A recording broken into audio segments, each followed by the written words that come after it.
ناظرین السلام علیکم۔ حال ہی میں ارطغرل غازی کی کامیاب ٹرانسمیشن کے بعد عمران خان صاحب نے اپنے ایک اور ٹویٹ میں ترکی ڈرامہ سیریل یونس ایمرے کو پی ٹی وی پر نشر کرنے کا اعلان کیا ہے، جو کہ صوفیزم سے لگاؤ رکھنے والوں کے لیے ایک خوشخبری ہے۔ پاکستان اور ترکی کے باہمی روابط بین الاقوامی دوستی، تعاون اور اعتماد کا ایک بے مثال نمونہ پیش کرتے ہیں۔ دوستو، یہ روابط محض دنیا کے عرضی، معاشی اور سیاسی تقاضوں پر استوار نہیں، بلکہ ان کے پس پردہ صدیوں کے روحانی اور مادی عوامل کار فرما ہیں، جنہوں نے ان دونوں اقوام کے ایک قابل قدر مشترکہ تہذیبی ورثے کی تشکیل کی ہے۔ اس تہذیب ورثے کی شناخت ترک کے عظیم عوامی شاعر یونس ایمرے کے کلام کے حوالے سے بخوبی کی جا سکتی ہے۔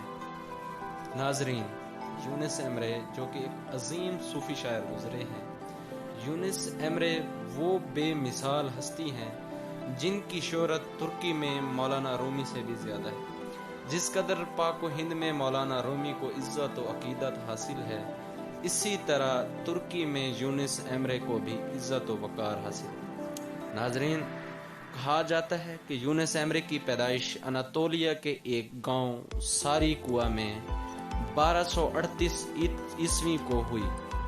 ان کی وفات 1320 عیسوی میں ہوئی۔ سننے میں یہ آتا ہے کہ ان کی یادگار بھی ساری کوے میں ہی ہے، لیکن ناظرین آپ کو بتاتے چلیں کہ ان کی پیدائش اور مدفن پر اتفاق رائے نہیں، اس پر اختلاف کیا جاتا ہے۔ ناظرین، ان کی شہرت اور مقبولیت دیکھ کر یہ کہنا ہرگز غلط نہ ہوگا کہ ان کی مدفن ان کے چاہنے والوں کے دلوں میں ہے۔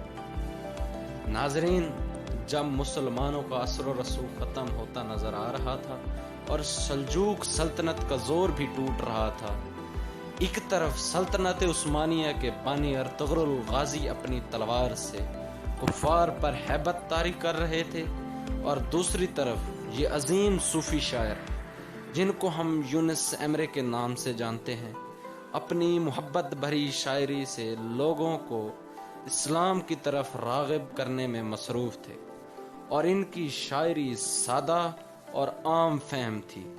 یہی وجہ ہے کہ وہ اتنے جلدی مقبول اور شہرت حاصل کر چکے تھے۔ ناظرین، ان کی بنیادی تعلیمات خدا اور ان کے بندوں سے محبت کرنا تھی۔ انہوں نے اسلام کو 3 درجوں میں تقسیم کیا۔ پہلا درجہ ایمان، ایمان یہ کہ خدا پر یقین رکھنا۔ دوسرا درجہ اسلام، اسلامی تعلیمات پر عمل۔ اور تیسرا درجہ احسان، اللہ کی مخلوق پر احسان کرنا، اور وہ بھی صرف اور صرف اللہ کی رضا کی خاطر، نہ کہ اپنے دنیاوی مقاصد کی خاطر۔ ناظرین، 1923 میں اتا ترک نے جدید سیکولر ترکی کی بنیاد رکھی۔ قوم پرست نظریے کو اجاگر کرنے کے لیے یونس ایمرے جیسے عظیم ادیبوں اور عظیم لوگوں کے کاموں کو فروغ دیا۔ ناظرین، اقوام متحدہ میں 1991 میں 750ویں سالگرہ کے موقع پر یونس ایمرے کا سال قرار دیا۔ ناظرین، ویڈیو کو لائک کر کے چینل کو سبسکرائب کر دیں اور بیل آئیکن کو پریس کر دیں تاکہ اس طرح کی مزید انفارمیٹیو ویڈیوز آپ تک پہنچ سکیں۔